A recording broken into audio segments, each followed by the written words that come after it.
Obviously, not the performance that we wanted to have today, and you know, struggled. I thought we came out with a sense of urgency. I thought we did the things that we wanted to do going into the game for the first 9 minutes. 9 minutes and 20 seconds, and made some substitutions, and the turnover down the stretch and the and one, and going into the second period, 11-0, I believe it was 11-0 swing, and from there the game got away from us. But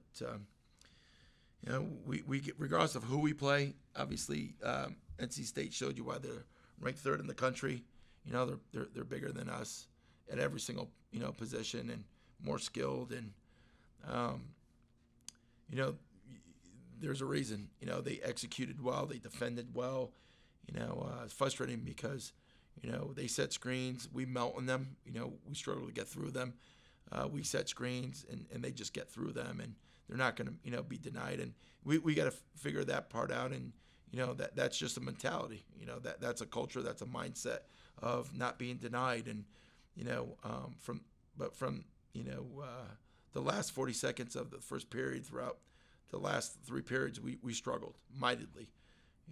And so I guess we got dismantled, and we didn't play together. And that's obvious when you look at, we had 5 assists on the day, and that's not good. 5 assists, and they had 23 assists on 31 made field goals. So that's the difference right there. They played together. They played together. They executed, and they did it with precision. And we did not. And it's hard. When we're trying to figure out and putting in different pieces at different positions, and hoping that we get a different result, but we're not. And so, but I did think that Aaryn played well for us here today. I think that you look at the last couple games, it's promising, and her pace and her want to, has been pretty good. So I'm excited about that. Aaryn, what's it been like just getting a little bit more time these past 2 games, especially against some top opponents in NC State and Florida State? It's definitely fun, and it's always good to compete and go at them. So it's fun just competing and going at everybody for 40 minutes straight. Coach, obviously today was the Pitt game. I had the video about your wife battling breast cancer and being cancer free. What does it mean to have this game today and honor those that fought for cancer? It's a great opportunity whenever you could celebrate, those survivors out there, and and you look at, everything that they've gone through. This today is a game, but and we fought for 40 minutes, but the survivors are fighting for their lives, and what my wife and went through, and I watched it firsthand. It's something that is life changing, and puts a lot of things in perspective. And obviously, I'm super proud of her and her fight. And she fought hard for her kids and her family, and continues to fight. And so whenever we could get out there and celebrate them, and and support them, it's a great cause.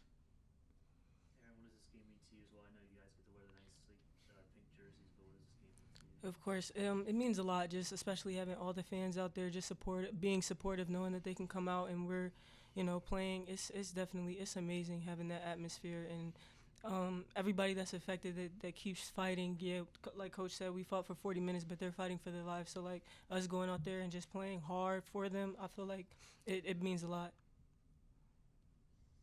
What's it been like? It's your first season here. You've been playing a lot of ACC ball. What's it been like just growing and developing into a Division I player? It's definitely fun. Playing to my strengths is definitely something I can improve on, but the pace is different, so just adjusting to that and just finding my way, honestly. But it's been amazing. Coach, plus minus wise, you guys are on the season positive in the third quarter. What do you think separates that quarter from the other 3 quarters in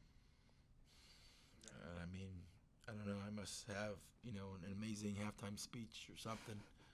And I don't know, because if I knew, I would put in a canister and keep it with me for every period. We make adjustments. We did that again here today, but we got to figure out a way to be consistent, and that part's been hard. That part's been hard, but we're going to continue on this journey, and we're going to continue to prepare and work hard each and every single day, and try to put our players in a position to be successful, regardless of who they're playing. And today wasn't our day, and not a really good matchup for us. I'm not making any excuses about anything, and you still got to play the game regardless of who your opponent is. But I thought that they did a great job of pounding the ball inside early on, taking advantage of their strengths. We wanted to force them to shoot threes, so they started pounding the ball inside and taking advantage there. And not only were they pounding the ball inside, then they were knocking down threes on top of it. So and that part was frustrating, and then we started turning the ball over, which led to one-legged layups, and the game was blown open at that point. But we just got to figure out, because I liked the way we came out, and I liked the way we competed for that first 9 minutes and change. But we got to figure out a way to do that, obviously through the course of a game. Aaryn, what was it like to play in front of a big home crowd, one of the biggest home crowds of the season, 2,000 people? What was that experience like? It was definitely exciting, especially hearing them yell and scream for us. It was amazing. Being in that atmosphere just makes you want to go harder. So it was amazing experience.